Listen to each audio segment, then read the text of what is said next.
My cheated heart built a men's retreat from scratch. Now my ex-wife regrets bringing her family. I can still hear the rustle of the paper in my hands. It wasn't just any paper. It was the final slap in the face. The legal stamp that said she won. The court has granted Vanessa Campbell partial access rights to the lakeside property. I read the sentence again, slower this time, hoping the meaning would somehow change if I stared hard enough. It didn't. I felt my fingers tightening around the letter, my knuckles turning white. My cabin, not hers, mine. The place I built from the ground up. Every plank, every nail, every stone set with my own 2 hands. The place I spent years restoring while Vanessa was busy sipping cocktails in boutique restaurants, whispering sweet nothings into Ryan's ear. Oh yeah, Ryan, her new husband, her upgrade. The man she left me for while I was still sanding down the deck, dreaming of summer mornings with the woman I thought was mine. And now she was coming back. Not alone, no, that would have been too easy. She was bringing him and their stepdaughter Lila, like they had some God-given right to waltz in and claim what I built. My phone buzzed on the counter. I already knew who it was before I checked Vanessa. I stared at her name for a second before I swiped the message open. We'll be using the cabin this weekend. You can't do anything about it. Cry in court. I felt the rage rise in my throat like bile. I could practically see the smirk on her face. That smirk that once made me weak. Made me forgive things I shouldn't have forgiven. The same one she flashed in court like she was collecting trophies instead of destroying lives. My jaw clenched. She thought this was funny. She thought this was a game. I took a deep breath and looked around my kitchen. Everything felt too quiet, too still, too wrong. This wasn't how it was supposed to end. I was supposed to be free of her, not stuck playing landlord to my own damn home. I grabbed my keys. The cabin, I needed to see it one last time before they infested it. The drive up was second nature to me. I knew every curve of the road, every tree that lined the path. I had spent years making this place my own, carving out a sanctuary in the woods. And now I was being forced to share it with the woman who had torn my life apart. As I pulled up, the late afternoon sun hit the new windows I installed myself. The deck I rebuilt board by board. The garden I planted knowing she'd never care enough to touch the soil. All mine, and now theirs. The thought made my stomach twist. You're gripping that wheel like it owes you money. I turned to see Marcus walking up the path, hands shoved in his pockets. Marcus had been my best friend since college, the guy who had helped me haul lumber when my back gave out, who stayed up with me drinking whiskey the night Vanessa's lawyer served me divorce papers. He knew. He always knew. How bad was it? He asked, joining me on the front steps. I exhaled sharply, handing him the crumpled court letter. He scanned it quickly, then let out a low whistle. She really got the judge to sign off on this? Yeah, he shook his head. Damn. I laughed, but there was no humor in it. Oh, it gets better, I said, pulling out my phone. She sent me this. Marcus took the phone from me and read Vanessa's message. His lips curled in disgust. She really said cry in court? He shook his head again. What a piece of work. I ran a hand through my hair. I don't even think she wants the cabin. Not really. Marcus glanced up at me, raising an eyebrow. Then what does she want? To prove she can take it from me. The words felt ugly coming out, but I knew they were true. She didn't care about the cabin. She didn't care about the renovations, the memories, the work I put into it. She just wanted to win. And the worst part? She had. So what are you going to do about it? Marcus asked, crossing his arms. I let out a hollow laugh. What can I do? The court decided. She gets the cabin. End of story. But Marcus wasn't looking at me like it was the end of the story. He was grinning, a slow, dangerous grin. The cabin, yeah, he said, but what about the land around it? I frowned. What do you mean? Marcus leaned in slightly. I mean, did the court order say anything about how you use the land? I blinked. No. His grin widened. Then maybe it's time we start thinking a little bigger. I looked around, my eyes scanning the space beyond the cabin. The acres of untouched land stretching far beyond Vanessa's precious little victory. For the first time since opening that damn letter, I felt something shift. Something dangerous, something right. Vanessa thought she won. She had no idea what was coming next. Marcus's words sat in my chest like a lit match. I stared at the land surrounding the cabin, acres of untapped potential, untouched power. The legal document Vanessa had waved in my face only granted her access to the cabin itself, not the land beyond it. And that meant she hadn't won at all. Marcus saw the shift in my expression and grinned, slapping me on the back. Oh yeah, that's the look I was waiting for. I turned to him, my mind already racing. We could expand, he finished, nodding. We could expand, build something bigger than a damn getaway. I exhaled sharply, pacing across the deck. The wind rustled through the trees, the smell of pine and lake water filling the air.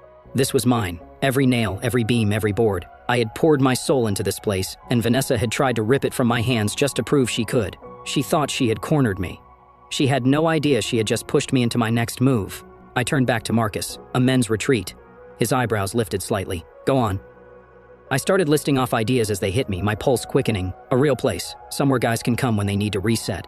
Outdoor survival training, business mentorship, mental health workshops, leadership coaching, everything society tells us to just figure out on our own. Marcus let out a low whistle, nodding. A sanctuary for men trying to build something for themselves. I like it. I nodded, feeling that fire spread through my chest. And the best part? He smirked. She can't do a damn thing to stop it. I pulled out my phone, already scanning my contacts. I knew people, contractors, business owners, mentors who owed me favors. If I moved fast enough, I could get permits secured before Vanessa even had time to throw a tantrum. Marcus pulled out his own phone. I know a guy who does zoning permits. Might be able to help you cut through the red tape. I nodded, feeling the first real rush of satisfaction in months. Call him. By the next morning, we had a game plan. Marcus had pulled some strings with a local zoning official. Turns out, since I owned 5 acres of land, I had the right to develop it however I saw fit. No legal loopholes, no court interference. Vanessa had won the cabin, but I was about to take the entire land around it. I spent the rest of the day making calls, sending emails, pulling every favor I had left. First, I reached out to Adam, an old friend from college who worked in construction. He ran his own crew and had experience building retreats, lodges, and outdoor centers. The call was short. Dan, man, I haven't heard from you in years. Yeah, I know, I need a favor. Adam chuckled. What kind of favor? The kind where I turned my ex-wife's victory into the biggest mistake of her life. There was a brief pause, then he laughed. All right, now I'm interested. I filled him in on the plan, and by the time we hung up, he was on board. Next, I contacted local businesses, sponsors who would love the idea of a men's retreat center, mental health advocates, leadership coaches, even a journalist named Mark who had covered similar projects before. The response was overwhelming. Damn, Daniel, you're onto something here, Mark said. This isn't just about getting back at your ex. This could actually help people. I leaned back in my chair, feeling the first real sense of peace in a long time. That's the point. By the end of the week, the first deliveries arrived. Lumber, tools, permits, blueprints. I stood at the edge of my property, watching as Marcus directed a team of workers, his voice sharp and commanding. Adam's crew had already started marking out the land for the first building, a large main hall for group sessions. Got to say, Dan, Adam called as he approached. I've done a lot of projects, but this feels personal. It is. Adam smirked, nodding toward the cabin. She know yet? I glanced at Vanessa's empty, untouched cabin sitting in the distance. No, I said. Not yet. It wasn't until a few days later that I got another text from Vanessa. We're coming up this weekend. Hope you're not still sulking. I stared at the message, my grip tightening around the phone. Sulking. She thought I was sulking. I grinned. Oh, Vanessa. She was about to learn exactly what I had been up to. I typed a response. Great, I'll be here. I could almost hear the confusion through the screen. She had no idea. And that was just how I wanted it. The night before she arrived, I stood on the newly built deck overlooking the lake. The retreat center was taking shape. The main hall's foundation was done, the walking trails were cleared, and we had already started laying out plans for the outdoor fire pit and training areas. It was no longer just a cabin, it was a movement. I could already picture the first group of guys showing up, men who needed a place to reset, to build themselves up instead of being torn down. And tomorrow, Vanessa would step into a place she didn't recognize, a place she could never control. I let out a slow breath, feeling the weight on my chest finally start to lift. Tomorrow, the game would change, and she wouldn't even see it coming. The sound of construction filled the air, hammers hitting wood, drills buzzing, voices calling out measurements. My land was changing, and I was changing with it. Vanessa had no idea. I stood on the new deck, arms crossed, watching as Adam and his crew worked efficiently. The main hall's frame was already up, and the pathways leading into the woods were being cleared. A week ago, this was just a cabin surrounded by untouched land. Now it was a movement in the making. Marcus approached, wiping sweat off his forehead. We're ahead of schedule, he said. By the time Vanessa gets here, she won't even recognize the place. I smirked. That's the plan. He leaned against the railing, looking out over the lake. I've got to ask, man, are you doing this just to screw with her, or is there more to it? I exhaled slowly, running a hand over my jaw. At first, yeah, it was about her, about taking back control. But now, I gestured toward the growing retreat center. This is bigger than her. Bigger than me. Marcus nodded, understanding. Because he knew what I knew, men don't get places like this. We get told to suck it up, move on, be strong. We get told that asking for help makes us weak. This place, it was a reset button, a place where guys could rebuild, just like I was. And the best part, she couldn't take it from me. The first batch of materials for the outdoor training area arrived that afternoon.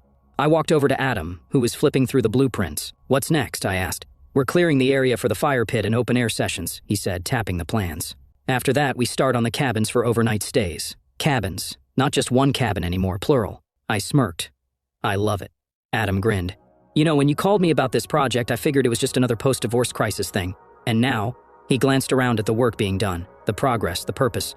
Now I think you might actually be onto something. That night, I sat on the porch of my cabin, the one Vanessa thought she still had power over, the place she thought was still hers to invade. A few feet away, a new wooden sign leaned against the deck railing, waiting to be installed.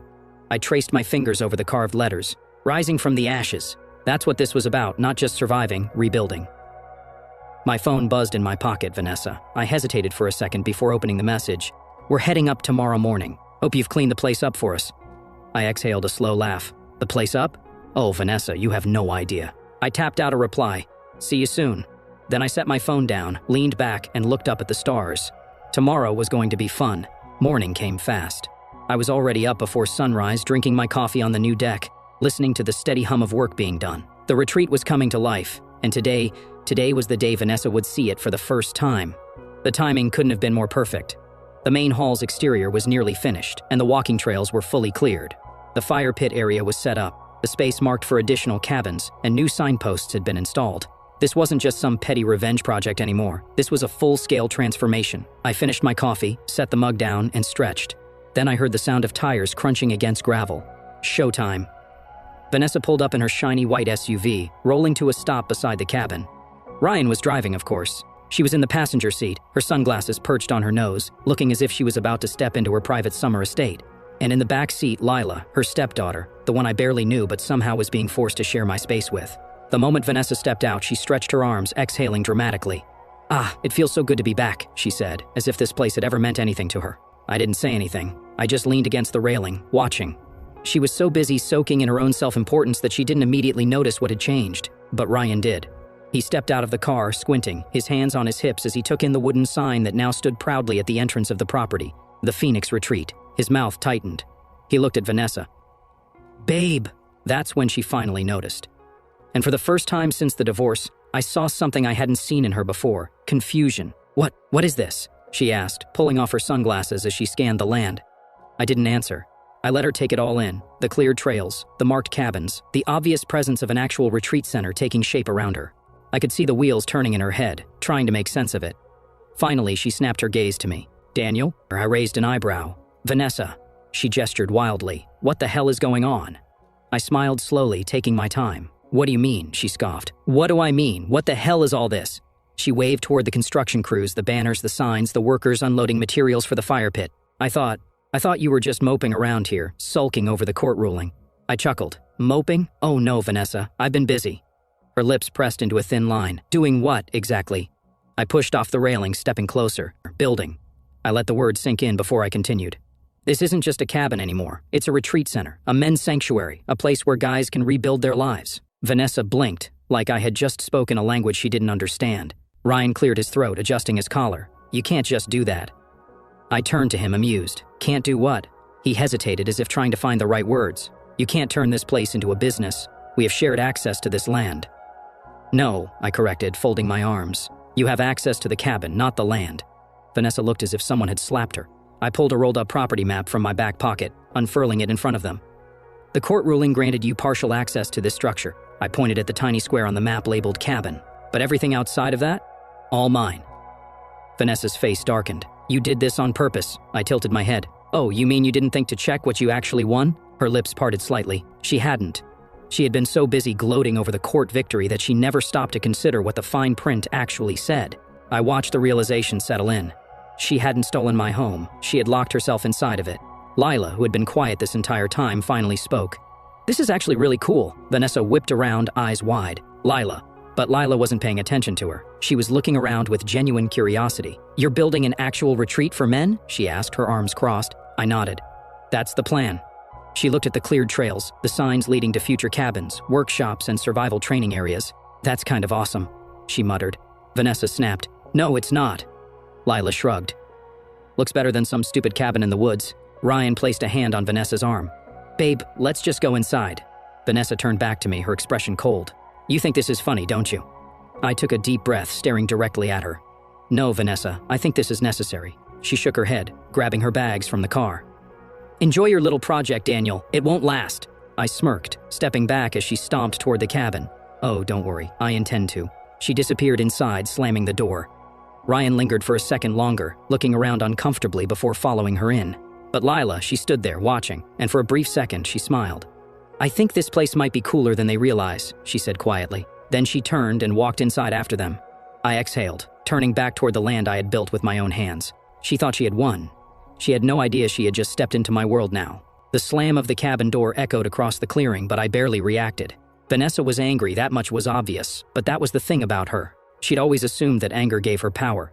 She thought control meant she could manipulate the situation, turn the tides back in her favor. Not this time. I turned back toward the retreat, watching as Marcus gestured toward one of the new posts we'd set up. We should start running electrical lines soon, he said. You still want solar panels? Absolutely, I said, keeping my voice calm, measured, like I hadn't just destroyed Vanessa's expectations in one afternoon. I didn't even have to check my phone to know she was texting her lawyer right now, looking for a way to undo this. Marcus grinned. She's losing it, isn't she? Completely. And right on cue, the cabin door flew open again. I turned, watching Vanessa storm out, her phone still in her hand. Ryan followed behind her, less angry, more exhausted. We need to talk, she snapped. I took my time answering. About? She gestured around us, like that explained everything. This whole ridiculous project. You can't do this. I exhaled, shaking my head. You keep saying that, Vanessa, but you're not hearing me. I already did. Ryan, to his credit, actually seemed like he understood. He ran a hand through his hair. Look, man, I get that this was personal for you, but let's be reasonable. Can we at least discuss this? I leaned against the railing. Sure, what do you want to discuss? Vanessa, sensing an opportunity, pounced. This retreat nonsense is going to interfere with our ability to enjoy the cabin, she said. You're literally building all around it, making it impossible for us to have any privacy. Oh, privacy, I asked. Like the kind I wanted when you took me to court and forced your way back into my space? Her jaw clenched. This isn't the same. No, I agreed.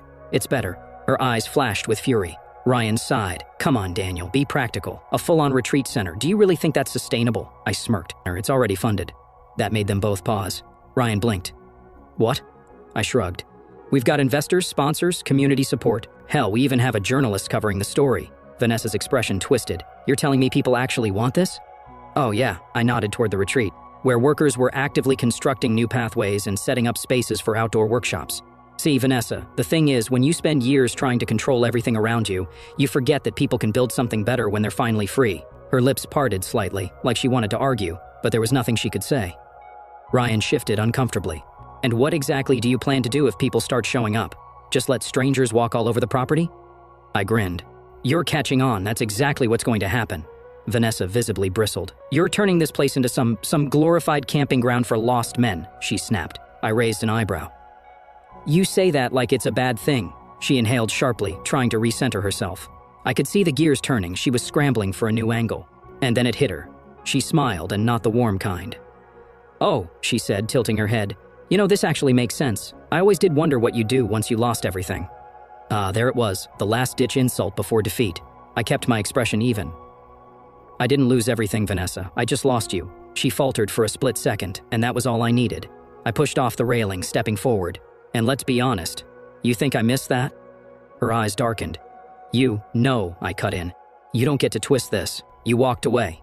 You chose this path. And now you get to sit inside that cabin and watch while I build something real. Ryan shifted uncomfortably beside her, probably realizing for the first time that Vanessa wasn't as in control as she pretended to be. She squared her shoulders. We'll see about that. And with that, she turned on her heel and stormed back inside. Ryan lingered for a second before sighing and following her. Marcus let out a low whistle beside me. Damn, man, that was a thing of beauty. I chuckled, shaking my head. She's not done. No, Marcus agreed, but neither are you. And that was the difference.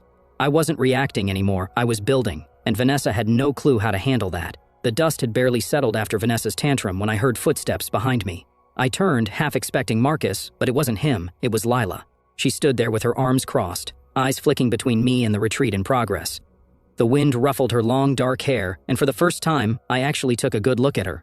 She wasn't a little kid anymore. She was a teenager, probably 16 or 17, with the kind of posture that screamed, I don't want to be here, but I don't have a choice. I recognized it instantly.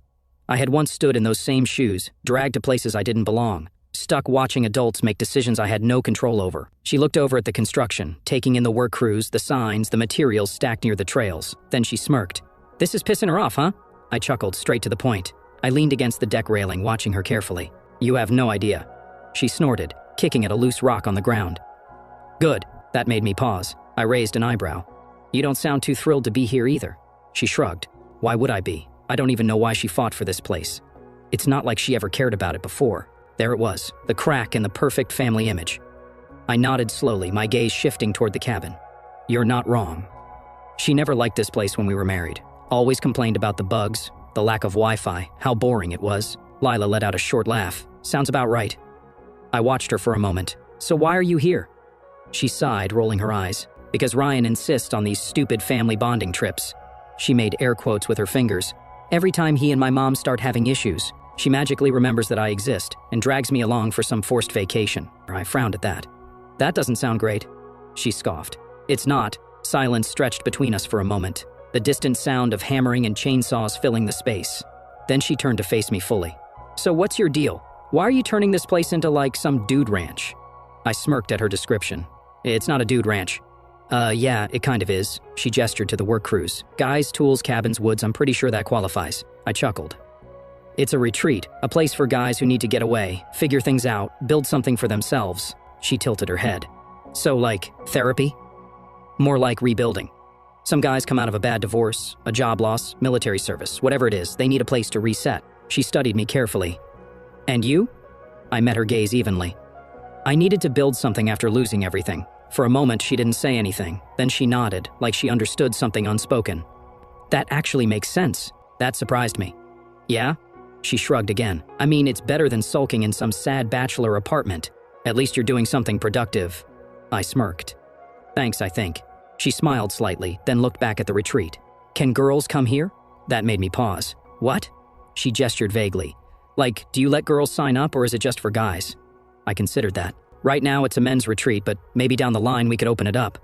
She nodded, like she was filing that information away. Then, without warning, she asked, Can I see the rest? That took me off guard. What? The retreat, she nodded. Yeah, I mean, I've got nothing better to do. And it's either this or sit in that cabin and listen to Ryan talk about his dumb investment portfolios. I laughed. All right, fair enough. I gestured for her to follow me. Come on, I'll give you the tour. As we walked, I pointed out different areas, the main hall, the fire pit, the trails that led into the woods where we planned to set up survival training. She asked questions, surprisingly thoughtful ones. Are you going to do classes, like actual workshops? Yeah, business mentorship, survival skills, leadership training, stuff schools don't teach you. Are you going to have a website? Working on it. You should let people sign up for stuff online, like have different package deals or something. I looked at her, impressed. You sound like you've done this before. She shrugged. Not really, but I take business classes. We had a project about startups last year. That caught my attention. You're interested in business? She hesitated, then quieter. I want to go into design, maybe start my own branding company. I raised an eyebrow. So why business classes? She sighed. Because Ryan thinks I should do law. He says it's more stable. I didn't miss the way her shoulders tensed when she said it. I knew that feeling, that weight of expectations you don't want but feel forced to carry. I nodded. That's a solid career, but it doesn't sound like something you actually want. Her jaw clenched slightly. It's not. I stopped walking, turning to face her. Then don't do it. She blinked. What? I gestured toward the retreat around us. This place, this isn't what I was supposed to do either. I was supposed to keep a stable job, keep my marriage intact, keep up the perfect life. I shook my head. Didn't work out that way, so I stopped trying to meet expectations that weren't mine. She stared at me for a long moment, then she smirked. You're kinda cool, you know that? I chuckled. Yeah, don't say that too loud, might ruin my reputation. She laughed, then glanced down at her phone. Crap, I should probably get back before they realize I'm gone. I nodded.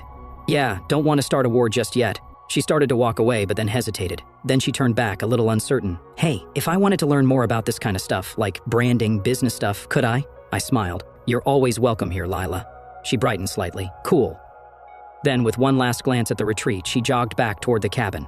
I watched her go, realizing something. Vanessa thought she had won when she took the cabin. She had no idea that her own stepdaughter had just become my unexpected ally. The next morning, I woke up early, not because I had to. I could have easily stayed in bed, let my crew handle things, but because I wanted to be awake when it happened, when Vanessa realized she'd lost. I made my coffee slowly, taking my time, enjoying the quiet of the woods. It was one of my favorite parts of this place. The stillness before the day started, the way the early morning mist hung over the lake like a veil. Soon that peace would be broken. I checked the time, 7:43 in the morning. She wouldn't last much longer before storming out. Right on cue, the cabin door slammed open. Vanessa came out in a fury, her robe flapping behind her, her hair in a messy bun that told me she'd been tossing and turning all night. Good. Ryan followed, looking tired but not nearly as angry as she was. And behind them, Lila, arms crossed, quiet, observing. I took another slow sip of my coffee as Vanessa stomped up to the main hall construction site. Daniel, we need to talk. Now. I set my mug down on the railing. Morning to you too. She ignored that. This, she gestured wildly at the retreat being built around her, is getting out of hand. I leaned against the porch, acting like I had all the time in the world. What's the problem? Her face turned red. You know what the problem is. You've turned this place into a construction site. We can't even enjoy the cabin. I shrugged. Sounds like a you problem. Ryan sighed, rubbing his temples. Come on, man, can we just sit down and talk like adults? I raised an eyebrow. We could have done that before you two dragged me to court. He looked away, lips pressed into a thin line. Vanessa, however, wasn't backing down. You're deliberately trying to make this place unlivable for us, she accused. This retreat nonsense, it's just a way for you to get back at me. I exhaled slowly, shaking my head. Vanessa, do you really think you're that important? She blinked, thrown off. What? You honestly believe I'm spending all this time, this effort, just to annoy you? I gestured toward the retreat. This is bigger than you. Bigger than me. She scoffed. Oh, please. I turned to Lila. Hey, tell her what you think. Lila, who had been completely silent until now, smirked slightly. I think it's cool. Vanessa spun toward her, eyes wide. Lila, she shrugged. What? It's true. Ryan shot her a warning look, but she just rolled her eyes. I saw Vanessa's jaw clench. She hated losing control of the narrative. I stepped down from the porch, crossing my arms. I told you, Vanessa, you won the cabin, but you didn't win the land. And that means you don't get to tell me what I can and can't do with it. She narrowed her eyes. We'll see about that. There it was, her last card to play. She turned to Ryan. Call the lawyer. Ryan hesitated. Vanessa, call the lawyer, Ryan sighed, pulling out his phone. I'll see what he says. I wasn't worried, because I already knew what the lawyer was going to tell them. 2 hours later, Vanessa sat on the porch of the cabin, her arms crossed, seething. Ryan stood a few feet away, still on the phone. I didn't have to hear the conversation to know what was happening. The lawyer had told them exactly what I already knew. They had no case. Vanessa might have won access to the cabin, but she had no right to dictate what happened on my land. And now she was stuck, her own personal hell, trapped inside a cabin that was slowly becoming an island in a growing empire of men reclaiming their lives. Ryan hung up and turned to her. It's legal, he admitted. There's nothing we can do. Vanessa snapped. This is ridiculous. I refuse to accept this. We are not going to sit here and let him destroy our time here. Ryan pinched the bridge of his nose. Vanessa, we already lost. No, she barked. We haven't lost. We fight harder. I leaned against the railing, watching her unravel. You could always sell me back your access to the cabin. Her head whipped toward me. You'd love that, wouldn't you? I smirked. Yeah, actually I would. She gritted her teeth. Forget it. I shrugged. Your choice. She turned to Ryan. Let's go inside. I need to think. Ryan nodded, relieved to get away from this conversation. But Lila, she didn't move. She stood there, arms crossed, watching. Vanessa noticed. Lila, inside, now. Lila didn't move. I saw something shift in her eyes. For the first time, she was seeing Vanessa for what she really was, a control freak who only cared about winning. And in that moment, Lila made her decision. She walked toward me instead.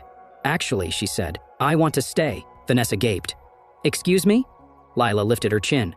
I want to see what Daniel's building. I want to learn about it. Vanessa took a slow step forward, voice sharp. Lila, go inside now. Lila shook her head. No.